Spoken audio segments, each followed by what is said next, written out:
ऊपर से ऐसे आदेश आते हैं कि इन्हें पकड़ो, इनके कपड़ों को गलत तरीके से पकड़ो, इन्हें गलत तरीके से छुओ और डिटेन करो। प्रोटेस्ट करने का इस देश में इतना बुरा हाल हो चुका है और ये बहुत बुरी बात है कि ये सारी चीजें जो है नॉर्मलाइज की जा रही है कि प्रोटेस्ट में तो ऐसा होगा ही, पुलिस इन्हें डिटेन करेगी, चाहे हम कितना भी पीसफुल प्रोटेस्ट करें हमें डिटेन कर लिया जाता है, धारा 144 लगा दी जाती है।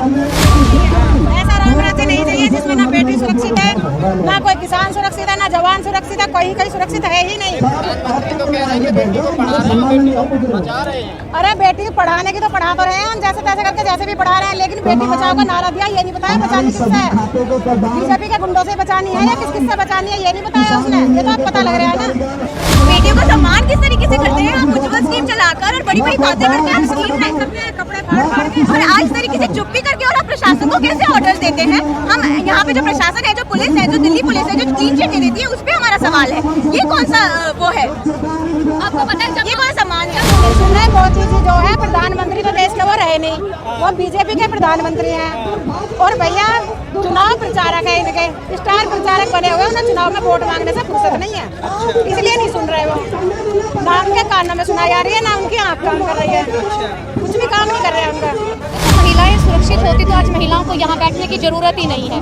मैं एक महिला हूँ और हम देखते हैं कि भाई हमारी कहाँ तक सुरक्षा है हमारी सीमित है। मेरे साथ भी कई बार एडवोकेट होते हुए मैं इतनी एज में आ गई हूँ, हमारे साथ भी कई बार पद्दर व्यवहार छेड़खानी होता है, हम चुप करके बैठ जाते हैं। गलती औरत की वहाँ पर है जहाँ चुप हो जाती। क्यों चुप हो जाती? क्योंकि न्याय नहीं मिलता उसका। आज ये बड़ा फैसला देखो ना, कितने बड़े होते पर होते हुए इनके साथ शोषण हुआ है, इन लड़कियों को न्याय नहीं मिल रहा, तो हम छोटे होते पर किन लड़कियों को समझाए कि आपको न्याय मिले। बड़े होते पर आकर किसी के ऊपर ब्लेम लगता है कि वो एक शोषण करता है, वो शोषण कर रहा है लड़कियों का, तो वहाँ और खासकर मोदी जी की पार्टी में मोदी जी ने अपनी इतनी अच्छी छवि बनाई है, उस छवि को वो ना बिगाड़े। इतने बड़े ओहदे पर कोई नेता ऐसा गलत काम करता है तो उसको तो फटाक से उसके सबसे पहला संज्ञान उसी के साथ लेना चाहिए, यानी कि आम आदमी वो एक मोटिवेटर है। बेटियों का सम्मान किस तरीके से करते हैं आप, उज्ज्वल स्कीम चलाकर और बड़ी बड़ी बातें करते हैं, स्कीम नहीं कपड़े फाड़ के और आज तरीके से चुप्पी करके और आप प्रशासन को कैसे ऑर्डर देते हैं। हम यहाँ पे जो प्रशासन है, जो पुलिस है, जो दिल्ली पुलिस है, जो क्लीन चिट देती है, उस पर हमारा सवाल है। ये कौन सा वो है, आपको पता है जब ये कौन सा सम्मान है? जब हम बसेस में डिटेन होते हैं, जो पुलिस कर्मचारी है उन्हें नहीं पता होता कि हम इन्हें क्यों पकड़ रहे हैं। वो हमसे बस में जाके पूछते हैं कि आपने क्या किया था, और वो हमसे सहमत भी होते हैं कि हाँ ये तो गलत हो रहा है, फिर हमने क्यों पकड़ा। ऊपर से ऐसे आदेश आते हैं कि इन्हें पकड़ो, इनके कपड़ों को गलत तरीके से पकड़ो, इन्हें गलत तरीके से छुओ और डिटेन करो। प्रोटेस्ट करने का इस देश में इतना बुरा हाल हो चुका है और ये बहुत बुरी बात है कि ये सारी चीजें जो है नॉर्मलाइज की जा रही है कि प्रोटेस्ट में तो ऐसा होगा ही, पुलिस इन्हें डिटेन करेगी, चाहे हम कितना भी पीसफुल प्रोटेस्ट करें हमें डिटेन कर लिया जाता है, धारा 144 लगा दी जाती है। यही राम राज्य है जो भाजपा बोलती है, इसी को सही माने। देख लीजिए आपके राम राज्य में तो बेटी बड़ी सुरक्षित घूम रही है, देख लीजिए कितने लोग। ऐसा राम राज्य नहीं चाहिए जिसमें ना बेटी सुरक्षित है, ना कोई किसान सुरक्षित है, ना जवान सुरक्षित है, कोई सुरक्षित है ही नहीं। तो कह रहे हैं कि बेटी को पढ़ा रहे हैं, बेटी को बचा रहे हैं। अरे बेटी पढ़ाने की तो पढ़ा तो रहे हैं, जैसे तैसे करके जैसे भी पढ़ा रहे हैं, लेकिन बेटी बचाओ का नारा दिया, ये नहीं बताया बचानी किससे है, बीजेपी के गुंडों से बचानी है या किस किससे बचानी है, ये नहीं बताया उसने। ये तो अब पता लग रहा है ना। सभी सामाजिक संगठन और पदाधिकारी और मेरे बुजुर्ग नौजवान साथियों कोई और होता, नेहरू का जमाना होता है, कांग्रेस का जमाना होता तो खाना मुश्किल है। अभी मोदी जी 2014 से ही आए हैं ना, उससे पहले कोई शासन नहीं था, उससे पहले जिंदा नहीं थे, क्या नहीं कर रहे थे।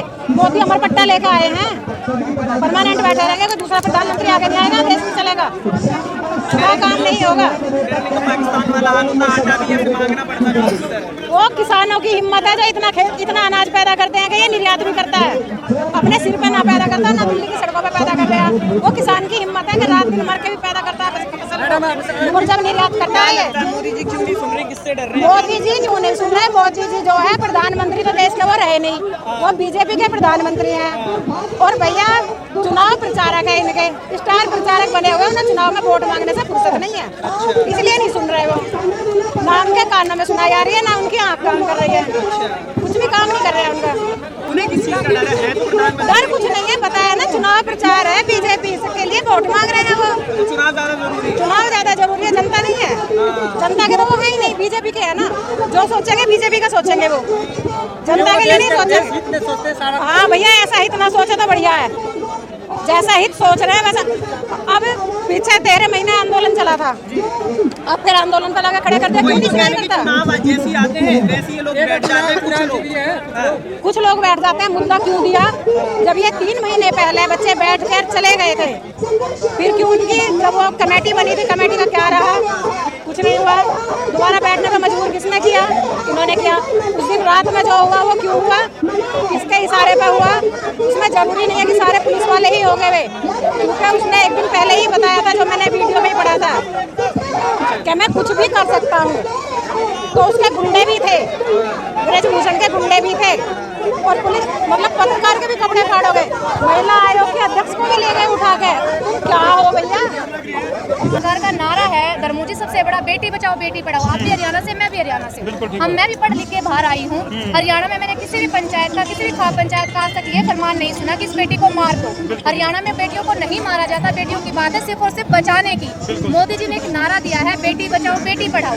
पढ़ा तो हर माँ बाप रहे हैं बेटियों को, लेकिन अब जरूरत क्या है? बचाने की। कहीं पर कहीं पर दहेज उत्पीड़न का मामला है, कहीं पर वही यौन शोषण का मामला है, तो उन मामलों में उलझकर रह गई है। बहुत सारे पेरेंट्स ऐसे हैं अपने केसेस वापस ले लेते हैं कि बहुत लंबे केस चलते हैं। बेटी 8 साल की है, उस पर केस लगाया गया, शादी लायक हो गई है, केस निपटते नहीं। आप तो वकील हो, मैं थोड़ा सा रोकूंगा आपकी बात को। आप वकील हो, दूसरे पक्ष की अगर मैं बात करूं तो उधर पे कुछ इस तरह की बात आने लग रही है, भाई ईद तक बेटियां चुप क्यों थी? बहुत लंबा टाइम बीत गया, ईद तक चुप क्यों थी? देखो, कई बार सर्कमस्टेंसेस ऐसे होते हैं, कई बार माँ बाप का प्रेशर होता है, समाज का प्रेशर होता है। हमारा समाज ऐसा है, बेटे के साथ कुछ गलत होता है तो उसको गलत नजर से देखा जाता है। इसकी इज्जत चली गई, इसको छेड़ दिया। बेटों के साथ ऐसा नहीं है कि इसको छेड़ दिया। मैं छोटे से बेटे को टर्बन पहना के, पगड़ी पहना के खाप पंचायत की इसलिए लेके आई हूँ कि बेटा और बेटी को दोनों को सम्मान रखा जाए। यदि बेटियां कलंकित है तो बेटों को भी कहो ना। छेड़ने वाला दोषी है, संस्कार दोनों को जरूरी है। बहुत बड़ी बात है। क्या शुभ नाम जी? राज बहादुर यादव, जौनपुर से आऊँ। जौनपुरिया नाम से भारतीय किसान श्रमिक देश व्यक्ति यहाँ पर देखो, महिलाएं सुरक्षित होती तो आज महिलाओं को यहाँ बैठने की जरूरत ही नहीं है। मैं एक महिला हूँ और हम देखते हैं कि भाई हमारी कहाँ तक सुरक्षा है, हमारी सीमित है। मेरे साथ भी कई बार एडवोकेट होते हुए मैं इतनी एज में आ गई हूँ, हमारे साथ भी कई बार पद्धर व्यवहार छेड़खानी होते, हम चुप करके बैठ जाते। गलती औरत की वहाँ पर है जहाँ चुप हो जाती। क्यों चुप हो जाती? क्योंकि न्याय नहीं मिलता। उसका आज ये बड़ा फैसला देखो ना, कितने बड़े होते पर होते हुए इनके साथ शोषण हुआ है, इन लड़कियों को न्याय नहीं मिल रहा। तो हम छोटे होते पर किन लड़कियों को समझाए कि आपको न्याय मिलेगा? कहीं ना कहीं यहाँ पर हमारी जो न्याय प्रणाली है वो जहाँ पर उससे फिंगरिंग की जा रही है, वो इंगित है कि भी हमारी न्याय प्रणाली चरर मरर हो रही है यहाँ पर।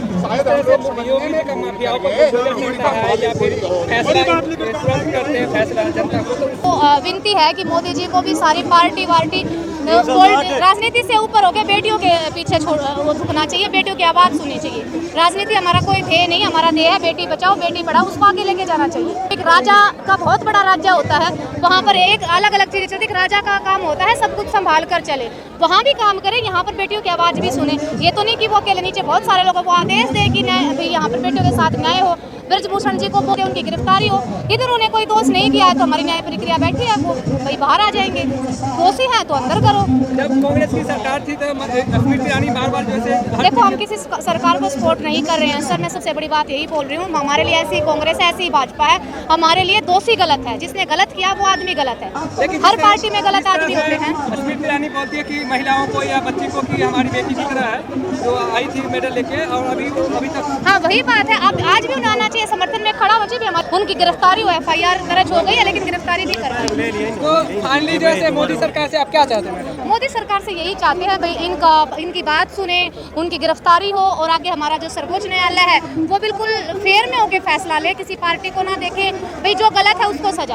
आज नरेंद्र मोदी जी बड़े बड़े भाषण देते हैं बेटी बचाओ बेटी पढ़ाओ, लेकिन आज बेटी सड़क पर बैठ जाती है, बेटी को न्याय नहीं मिलता है। एक रेपिस्ट खुला AC गाड़ी में घूमता रहता है, वो अरेस्ट नहीं हो पाता। वही बात है ना। और एक इतने बड़े ओहदे पर आकर किसी के ऊपर ब्लेम लगता है कि वो एक शोषण करता है, वो शोषण कर रहा है लड़कियों का, तो वहाँ, और खासकर मोदी जी की पार्टी में, मोदी जी ने अपनी इतनी अच्छी छवि बनाई है, उस छवि को वो ना बिगाड़े। इतने बड़े ओहदे पर कोई नेता ऐसा गलत काम करता है तो उसको तो फटाक से उसके सबसे पहला संज्ञान उसी के साथ लेना चाहिए।